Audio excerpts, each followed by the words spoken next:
सच्चिदानंद सतगुरु साईनाथ महाराज की जय। जेल में साईं साक्षात्कार में आज आप सुनेंगे अध्याय 12, परिस्थितियों से लड़ने की क्षमता।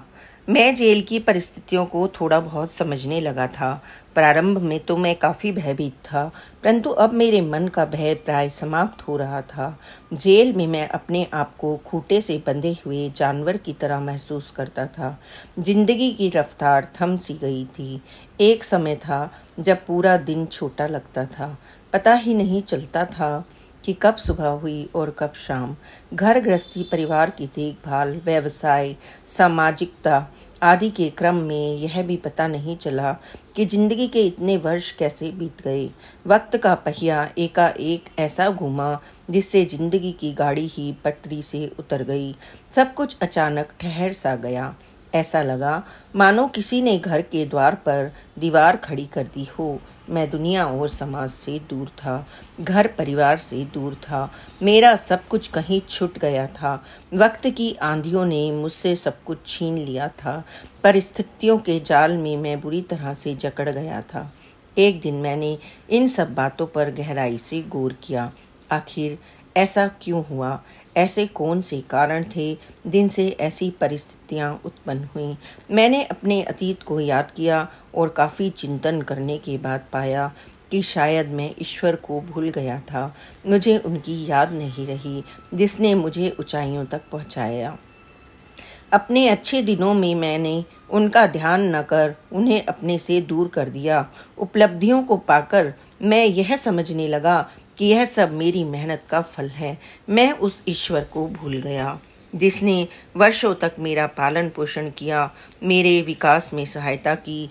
उस ईश्वर को विस्मृति एवं उपेक्षित करके मैंने अपने जीवन की सबसे बड़ी भूल की। इसी भूल के कारण शैतानी ताकतों ने मुझे घेर लिया और अंधेरे कुएं में ढकेल दिया।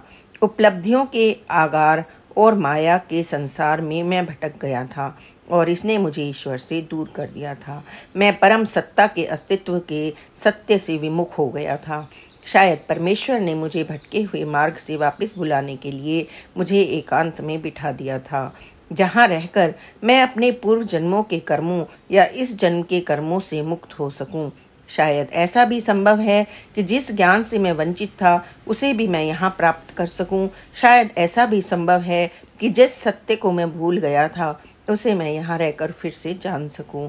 मुझे लगा कि प्रभु ने मुझे जेल में भेजकर मेरे पुराने कर्ज उतार दिए। कौन अपना है कौन पराया, इसका मुझको ज्ञान करा दिया। जेल में धर्म ग्रंथों को पढ़कर और ईश्वर की भक्ति भावना में रमकर मुझे वह आनंद प्राप्त हुआ जिसे पाने के लिए मेरी आत्मा अत्यंत व्याकुल थी।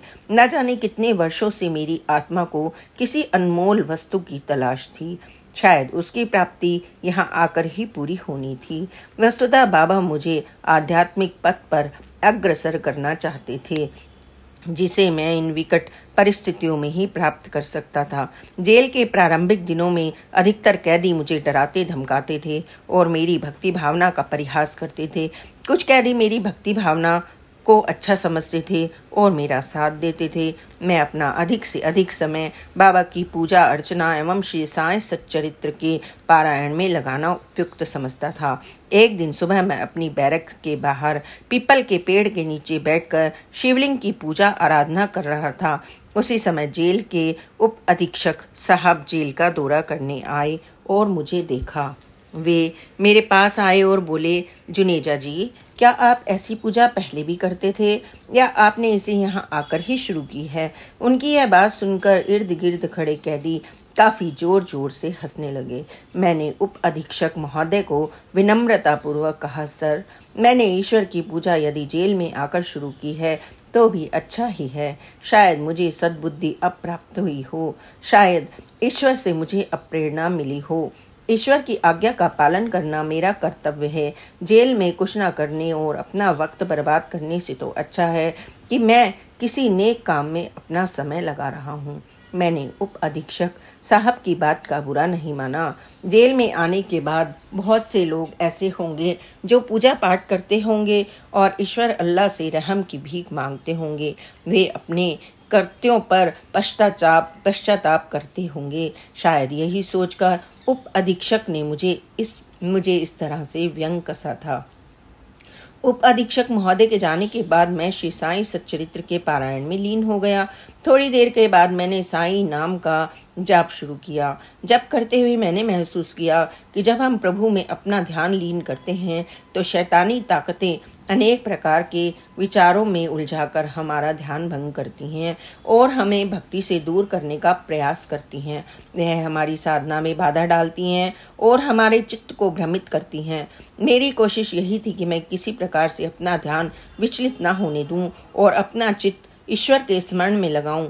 मैं बाबा से यह प्रार्थना करता था कि वे मेरे मन के कुविचारों को मेरे मन में न आने दें और मेरे मन को भक्ति की शक्ति देकर अपने श्री चरणों में लगाए रखें, ताकि मायावी शक्तियां मेरी भावनाओं को विचलित न कर सकें। हे प्रभु, आपके श्री चरणों का स्मरण सदैव ही बना रहे। हमारे दुर्भाग्य दूर हों। आपकी कृपा से सत्य और न्याय की जीत कभी न कभी तो अवश्य ही होगी। पांडव एवं द्रौपदी जंगल में थे। एक बार वन में भटकते भटकते द्रौपदी खिन्न एवं विचलित हो गई। उसके मन में विचार आया कि सत्य और न्याय का आचरण करने के बावजूद पांडवों को इतने कष्ट क्यों भोगने पड़ रहे हैं। एक दिन द्रौपदी ने व्याकुल होकर पांडवों से कहा, सत्य न्याय के पथ पर चलने और धर्म की रक्षा करने वालों की स्वतः रक्षा होती है। धर्म आपकी रक्षा क्यों नहीं कर रहा? पांडवों को धर्म के पालन हेतु इतने कष्ट क्यों उठाने पड़ रहे हैं? दूसरी ओर दुराचारी, अन्यायी एवं अधर्मी दुर्योधन समस्त सुखों को भोग रहा है। मुझे धर्म के प्रति अविश्वास हो रहा है। युधिष्ठिर समझ गए कि संकट के समय में द्रौपदी का विश्वास डगमगा रहा है। उन्होंने द्रौपदी को कहा, धर्म में विजय होती है, किंतु यह भी सत्य है कि सुख एवं दुख का कारण अतीत या वर्तमान जन्मों के कर्म ही हैं। सत्य कर्म और धर्म के अनुसार किए गए कर्म अवश्य ही फल देते हैं। हम आज बीज बोते हैं तो समय आने पर उसका फल भी अवश्य ही मिलता है। अतः यदि हम सत्य और धर्म पर अडिग रहेंगे तो एक दिन अवश्य ही उसका अच्छा फल भी प्राप्त होगा। अतः हमें संघर्षों से घबराना नहीं चाहिए, कठिनाइयों के आगे घुटने नहीं टेकने चाहिए। दुर्योधन ने असत्य और अन्याय को अपनाया है तो इसका उसे एक दिन अवश्य ही दुष्परिणाम भी भुगतना पड़ेगा।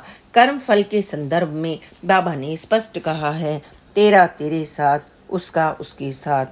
श्री सच्चिदानंद सद्गुरु साईनाथ महाराज की जय। बाबा की ऐसी ही नई नई लीलाओं को सुनने के लिए please like, subscribe and share this channel, ताकि आपके अपने मित्र, सगे संबंधी भी बाबा की नई नई लीलाओं को सुन सकें और बाबा की कृपा और प्यार को प्राप्त कर सकें। ओम साई राम, जय साई राम, ओम साई राम।